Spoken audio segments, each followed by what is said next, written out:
ఏదో సామాన్యంగా ఏదో చేతిలో పట్టుకుంటే అందేస్తున్న దీన్ని చాలా తక్కువ అంచనా వేస్తున్నారు కొంతమంది.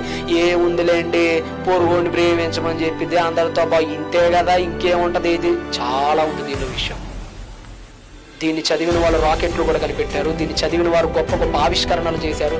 దీన్ని చదివిన వారు నల్లజాతి తెల్లజాతి ఉద్యమంలో పాల్గొని ఎన్నో సాహసాలు సంస్కరణలు చేశారు. దీన్ని చదివిన వారు ఎందరో సంస్కరించారు. దీన్ని చదివిన వారు ఎందరో బాగుపడ్డారు. దీన్ని చదివిన వారు ఎందరో ఉన్నత స్థాయికి ఎదిగారు. ఇది సామాన్యమైన పుస్తకం కాదు, అడుగడుగున అణువణువున చదవాల్సిన ఒక మహాదివ్య జ్ఞాన గ్రంథం ఇది. మీకు ఇంకా బైబిల్ అర్థం కాలేదు, ఇంట్లో అటక మీద పెట్టేశారంటే మీకు దాని విలువ అర్థం కాలేదని అర్థం, దాన్ని ఎలా ఉపయోగించుకోవాలో తెలియలేదని అర్థం. ఈ జ్ఞానాన్ని ఎలా ఉపయోగించుకోవాలో నీ జీవితంలో ఎప్పుడైనా నీకు అర్థమైందా? అర్థమైతే ఇక్కడ ఉండవు, ఎగబడి చదువుతావు, వెలుగైపోతే ఏడుస్తావు, బైబిల్ అర్థం కాకపోతే జుట్టు పీక్కుంటావు. ఇది అర్థమైన నాడు సుఖ సంతోషాలతో చచ్చిపోతావు. అంత గొప్ప జ్ఞాన గ్రంథం ఇది. బాగా చదవండి, లేదంటే ప్రతి వాడు వచ్చి మనల్ని ప్రశ్నించాల్సిన ఒక రోజు వస్తుంది.